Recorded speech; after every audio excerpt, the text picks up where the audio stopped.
Before we get this video started, I want to make it clear that this is for educational and informational purposes only. I am not promoting, selling, or endorsing counterfeit or replica jewelry of any kind. This video is simply about how custom jewelers can create high-quality pieces inspired by luxury brands without the premium price tag. The goal here is to educate on craftsmanship, material, and cost differences, not to encourage copying or infringing on any designer brands. I always support original designers. If that's what you prefer, make an informed choice and shop based on your style preferences and individual choices. Enjoy the video. Who doesn't like designer jewelry? Let's speak facts. They have paved the way for a lot of style icons to flex them, to show them off, and also inspired artists and jewelers, or vice versa, to cultivate some crowd-pleasing pieces that everybody wants to get a hold of. But honestly speaking, my wallet ain't happy with that, dogs. I'm broke, nigga, I'm broke! Them prices are straight up disrespectful. Hermes, Tiffany, Gucci, Cartier, amazing pieces, but the prices is crazy. And we're talking about gold, 18 karat, 14 karat with some pieces, but mostly 18 karat. So my brain just can't compute paying these bumped up prices for the same quality metals. This is coming from somebody who's wearing a designer sweatshirt that really costs $1.50 and has a 500% markup. Hold up, wait a minute, something ain't right.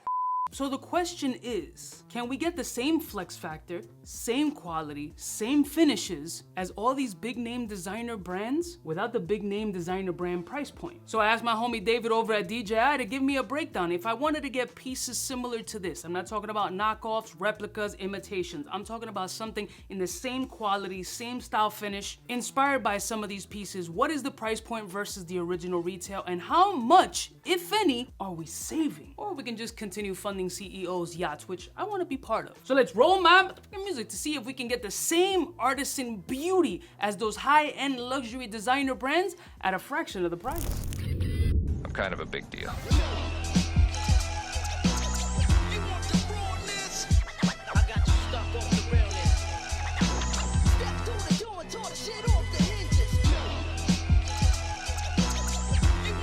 Blessed morning, my beautiful peoples. You know who it is. It's your boy, C to the U to the B to the A. The whole premise of the channel when it first started is to find the best quality possible while saving a buck. That was the whole mission. That's been my mission in life for anything I do. I like to save $1 wherever I potentially can. Now, like I said in the intro, I don't endorse knockoffs, fakes, replicas, or any of that nature. Whatever happens out there in the scene happens out there in the scene. It's gonna happen regardless in every facet. I don't promote it. I'm not saying go out and do that. My sole mission in this video is just to give you a cost comparison of inspirational pieces with the same carat, same weight, same quality and finishes, but see if we could save a little bit of money. So I pinpointed some pieces that I absolutely love, and hypocritically, this is coming from somebody who owns some of these designer pieces and has paid under retail because of the fake status symbol, the flex, the wealth, the ooh, is that this brand? We all go through it, but hopefully somebody out there who's smarter than me understands that marketing budgets really surround these brands, and that's where the money goes. You don't gotta wear a big LV Gucci logo all across your chest, when in reality it's like a 500, 800,000 GSM sweater. Let's get into some pieces.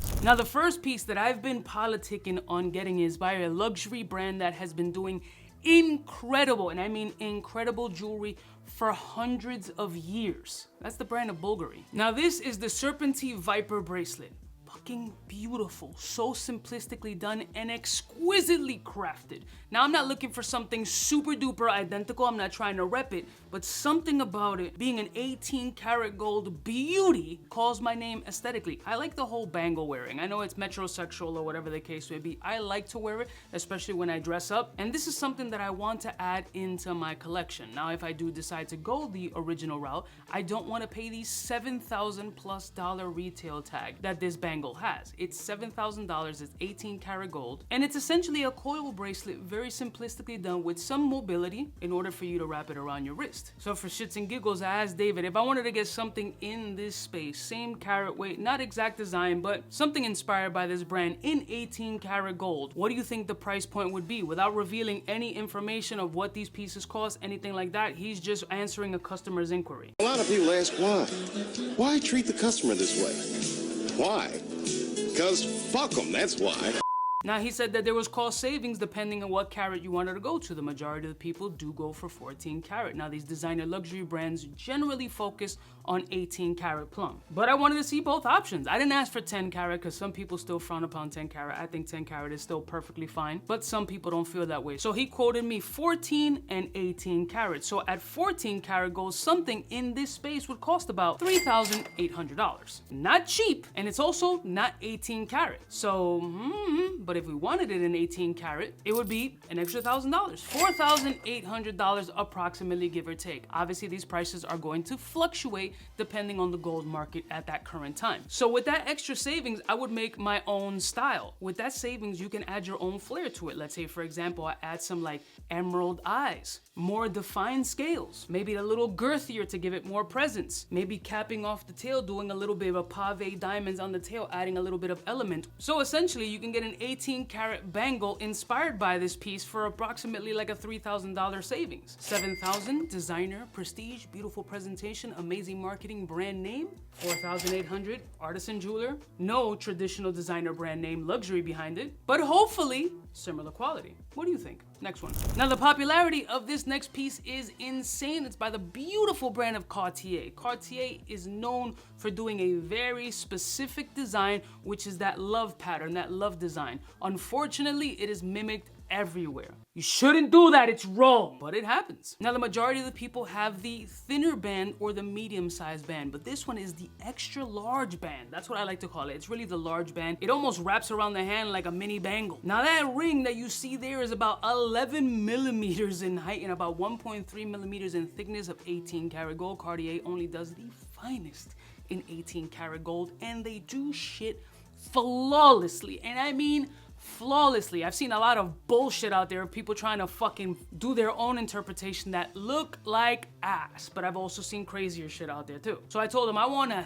thick 11 millimeter, 1.3 millimeter hefty ring in 18 karat gold. And again, give me 14 karat because not everybody's gonna need the 18 karat. So the Cartier one is $3,800. A lot of money, but a lot of ring too. And you get the pretty red box, you get all the little pamphlets. It will hold some value, not a ton, but it will hold some value. You will take a huge hit when it comes to the resale market because they're just gonna go for the gold and add maybe, depending on who you flip it to, a little bit of premium because of the whole packaging, presentation, and the designer brand. But for most pawnbrokers, they're looking at that shit for the gold, or at least that's what they wanna pay you for. Our pawn shop, and this is my pawn shop. I work here with my old pawn shop, and my son, big pawn shop.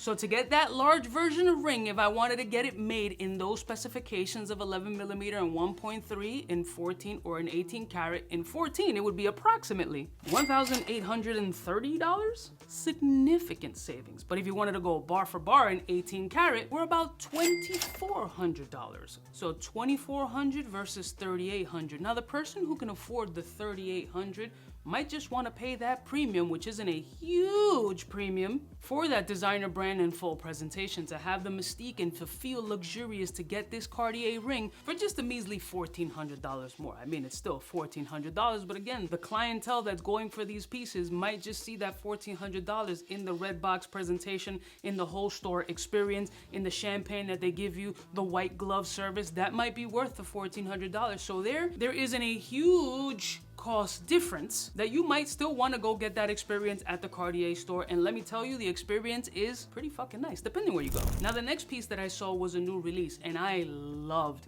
how it looked. For my particular style and some of my fits, it's a collaboration between Tiffany and Pharrell. And they call it the Tiffany Titan line by Pharrell Williams. This bracelet that you see here is gorgeous. Diamond accents, they have it plain, and I think they have a full bust down version as well. I was like, the style is very simplistic but very classy. It has a little bit of a grungy, old school punk rock type feel. But when I saw the price point of it, my ego just said, huh? $19,500. Fam, I don't, the way my bank account is set up, That's crazy. It's a very simplistic design, and honestly, any artisan can establish that type of piece, but it's a collaboration between an amazing artist slash producer slash head of LV right now with a unique sex appeal. But if I wanted to make something similar into this space, so we're talking about kind of like an old school chain link style vibe with some spikes, maybe diamond accents, maybe not, I want to know what I could potentially get it for, because $19,500, I can't do that. I love Pharrell, I love Tiffany, but I can't do it. So, if you were to go the 14K route with some accent diamonds, you'd be paying around $6,400. And if you wanted the 18K route, it's an extra $1,000, so it's $7,400. $7,400, $19,500. $19,500. You get the pretty blue box. You get the privilege of saying it's a collaborative effort between one of the legendary producers of our generation. People can ask you and have that conversational piece and be like, nah, you know, it's Tiffany's, kid. You're like, whoa, hey, this guy's got money. Motherfucking money. I make that dollar, y'all. Motherfucking money. Depending on your circle, how often are people really gonna ask you that though? $19,500, $7,400. No Tiffany stamp. No blue box, no Pharrell love, just dwindling it down to exactly what it is, a chain style link with some spikes and little diamond accents all over it. Now the Tiffany one will be some like VVS, like high quality stones, but will the artisan jewelers be? Doubtful. Now if you wanted it plain without no stones, which still is a dope setup, you're looking anywhere from $4,700 to $5,700 with no stones. Now they do have a full bust down version that's over $27,000. I didn't even bother looking at that one. I just can't, I can't do it. I can't. Can you? Probably. You rich. I'm broke, nigga, I'm broke. So these were just a couple of examples that caught my attention from these amazing luxury brands. So the moral of the story is we all pay a premium just to have that brand name. How many Sony TVs out there aren't made by like TCL or whatever the hell, and you still get really nice quality, longevity, and for the standard human being, not the person who's breaking down megapixels, hertz, and all these little details and nuances, just a regular individual who's saving hundreds if not thousands of dollars on these type of items. Same thing with sweatshirts. I'm paying for a designer brand label, but realistically this sweater can be gotten in China for the super low. This hat is like 50 cents. So depending on your wallet and your financial situation, what route would you go? I know most millionaires and billionaires like to save a buck as well. They don't go around flexing and driving these luxury high-end vehicles. Some of these folks keep it super humble. What route would you go? Would you go saving a buck without having the cool stamping, without it being a one-to-one, without it coming with the amazing packaging that these designer brands, but you do get the artisan quality, that really nice look, the same 18-karat gold amazingness? Luxury designer brand name, full presentation, and possible experience? Artisan jeweler may be putting a little more love and care into the item to have a repeat customer come back. You let me know what route you would go. I love y'all mother suckers from the heart. Don't forget to like, share, and subscribe, and I'll see y'all snitches next time. You know who it is, biggest in the game. Smooches. For the fly gun holder, money folder, Motorola, start tack when it's time to call back. For the rough, rugged, and raw way, this nigga Jay, it's a game, but he don't play. Hey, for all the chicks that got dead in the penthouse suite on top of my mom's crib. It's nonsense you never get in. It's nonsense that you would think that you would.